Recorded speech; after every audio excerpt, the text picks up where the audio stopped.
Hello, നമ്മുടെ വീഡിയോയിലോട്ട് എല്ലാവർക്കും സ്വാഗതം. അപ്പം ഇന്നത്തെ നമ്മുടെ വീഡിയോ എന്താണെന്ന് വെച്ചിട്ടുണ്ടെങ്കിൽ, മോൻ ആദ്യമായിട്ട് ക്ലാസ്സിൽ പോവുക കേട്ടോ. അപ്പം അതിൻ്റെ ഒരു ചെറിയൊരു ബാഗ് പാക്കിങ് വീഡിയോ പോലെ കേട്ടോ. നമ്മൾ ഗവൺമെൻറ് സ്കൂളിലാട്ടോ ഇട്ടേക്കുന്നത്. അപ്പോൾ ഒരു ഗവൺമെൻറ് സ്കൂൾ ബാഗ് പാക്കിംഗ് ആണ് നിങ്ങൾ കാണാൻ പോകുന്നത്. സാധാരണ നിങ്ങളെല്ലാവരും കണ്ടേക്കുന്ന പ്രൈവറ്റ് സ്കൂളിൻ്റെ പാക്കിംഗ് അല്ലേ. അപ്പോൾ ഇന്ന് നമ്മൾ ഗവൺമെൻറ് സ്കൂൾ പാക്കിംഗ് കേട്ടോ കാണാൻ പോകുന്നത്, അതായത് ബാഗ് പാക്കിങ്.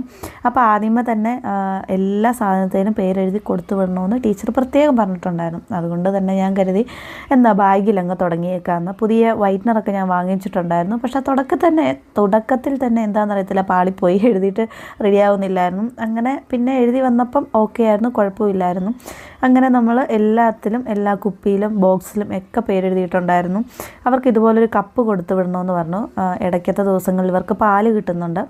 അപ്പം അതുകൊണ്ട് ഞാൻ കപ്പിലും എല്ലാം പേരെഴുതുന്നുണ്ട്. കാരണം പേരും എഴുതുന്നുണ്ട്, അതുപോലെ തന്നെ ഏത് ക്ലാസ്സാണെന്നും എഴുതുന്നുണ്ട്. അതുപോലെ ഇതാണ് അവരുടെ സ്നാക്സ് ബോക്സ്. ഇതല്ലല്ലോ, ഇതാണ് ഞാൻ കൊടുക്കുന്നതെന്നാണ് ഉദ്ദേശിച്ചത്. അപ്പം സ്നാക്സ് ബോക്സിൽ ഞാൻ കരുതി പേരെഴുതാണ്. ഇവർക്ക് ടിഫിൻ ബോക്സ് വേണ്ട, കാരണം സ്കൂളിൽ നിന്ന് തന്നെ ഇവർക്ക് ചോറ് കിട്ടുന്നുണ്ട്. അതുകൊണ്ട് ഞാൻ അത് ടിഫിൻ ബോക്സ് ഒന്നും വെക്കേണ്ട ആവശ്യമില്ല. പിന്നെ ഒരു റഫ് നോട്ട് കൊടുക്കണമെന്ന് പറഞ്ഞിട്ടുണ്ടായിരുന്നു. അപ്പോൾ ബുക്കൊന്നും പൊതിയാനായിട്ട് സമയം കിട്ടിയിട്ടില്ലായിരുന്നു, കാരണം കുറേയധികം തിരക്കും കാര്യങ്ങളുമായിട്ട് നടക്കുമായിരുന്നു. അങ്ങനെ ഫസ്റ്റ് നോട്ട്ബുക്ക് ആട്ടോ, അതായത് റഫ് നോട്ടായിട്ട് ഉള്ള ബുക്കാണ് ഞാൻ പൊതിയാൻ പോകുന്നത്. ഇതുമെല്ലാം കറക്റ്റ് അവൻ പോകുന്ന ദിവസം രാവിലെ ഞാൻ ചെയ്യുന്ന കേട്ടോ. അപ്പോൾ വീഡിയോ ഇടാനായിട്ടുള്ള കുറച്ച് തിരക്കും കാര്യങ്ങളായതുകൊണ്ട് അതും എനിക്ക് ചെയ്യാനായിട്ട് പറ്റിയില്ല. കണ്ടിന്യൂസ് ആയിട്ട് വീഡിയോ ഇടണമെന്ന് എന്നും ഓർക്കും, പക്ഷേ തിരക്ക് കാരണം പറ്റുന്നില്ല. മാക്സിമം ഞാൻ ഇടാനായിട്ട് ശ്രമിക്കും. അതുപോലെ നിങ്ങളെല്ലാവരും കണ്ട് സപ്പോർട്ട് ചെയ്യുകയും വേണം. അപ്പം എൻ്റെ മോൻ്റെ കംപ്ലീറ്റ് തീം ഏകദേശം ഒരു 90% സ്പൈഡർമാൻ തീമാണ് കേട്ടോ. അവനതാണ് ഏറ്റവും ഇഷ്ടം.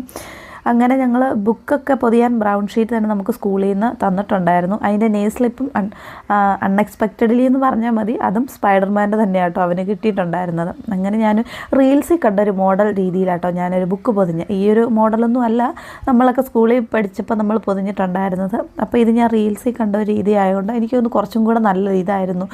ഇങ്ങനെയൊക്കെ ആയിരുന്നു നമുക്കറിയത്തില്ലായിരുന്നു കേട്ടോ. അങ്ങനെ ഞാൻ അതിൽ പേരൊക്കെ എഴുതിയതിന് ശേഷം ബോക്സ് എടുത്തു ഒരു പെൻസിൽ വെച്ചിട്ടുണ്ടായിരുന്നു കേട്ടോ. അപ്പം 2 തരത്തിലുള്ള ഷാർപ്പനർ ഉണ്ടായിരുന്നു. ഒരെണ്ണം നമ്മുടെ പെൻസിൽ നമ്മൾ പാക്കറ്റായിട്ട് വാങ്ങി, അപ്പോൾ അതിൽ നിന്ന് കിട്ടിയത് ഉണ്ടായിരുന്നു. പിന്നെ ഒരു ക്യൂട്ടായിട്ടൊരു ഇതുണ്ടായിരുന്നു. അപ്പോൾ ഞാൻ കരുതി അതിൽ വെട്ടണ്ട, നമ്മുടെ പെൻസിൽ പാക്കറ്റിൽ കിട്ടിയത് കൂടെ വെച്ചാൽ മതിയെന്ന്. അങ്ങനെ ഞാൻ എല്ലാം എടുത്ത് ബാഗിൽ അത്യാവശ്യമുള്ള എല്ലാം എടുത്ത് വെച്ചിട്ടുണ്ട്. സ്നാക്സിന് വേണ്ടിയിട്ട് അവൻ്റെ ഫേവറേറ്റ് ആയിട്ടുള്ള കുറച്ച് തക്കാളി മുറുക്കുണ്ടായിരുന്നു, അത് ഞാൻ വെച്ച് കൊടുത്തേ. പിന്നെ ഞാൻ ഈ ചോക്കോ സ്പഞ്ച് അതും വെച്ച് കൊടുത്തു. അത് ഇതുപോലെ തന്നെ ഒരു ചെറിയൊരു ബോക്സ് ആ സ്നാക്സ് ബോക്സിൻ്റെ കൂടെ തന്നെ കിട്ടിയതാട്ടോ. അപ്പം തക്കാളി മുറുക്കിന് എരിവല്ലേ, അതുകൊണ്ട് ഞാൻ സെപ്പറേറ്റ് ആയിട്ട് മധുരമുള്ള ഒരെണ്ണം വെച്ച് കൊടുത്തു എന്നുള്ളൂ. അപ്പോൾ ഇത്രയേ ഉള്ളൂ. അത് ഞാനിനി ക്ലിപ്പ് ചെയ്തിട്ട് നമ്മൾ എല്ലാം എടുത്ത് ബാഗിൽ വെക്കുന്നു. വെള്ളവും നമ്മളെല്ലാം നിറച്ചതിന് ശേഷം വെള്ളം, പ്ലേറ്റ്, ബുക്ക്, ബോക്സ് എല്ലാം നമ്മൾ എടുത്ത് വെക്കുന്നുണ്ട്. അപ്പോൾ ഇത്രയേ ഉള്ളൂ നമ്മുടെ വീഡിയോ. കൊണ്ട് ഇഷ്ടപ്പെടാൻ തീർച്ചയായിട്ടും എല്ലാവരും സപ്പോർട്ട് ചെയ്യണേ. അപ്പോൾ നമുക്ക് വീണ്ടും കാണാവേ. Tata, bye bye.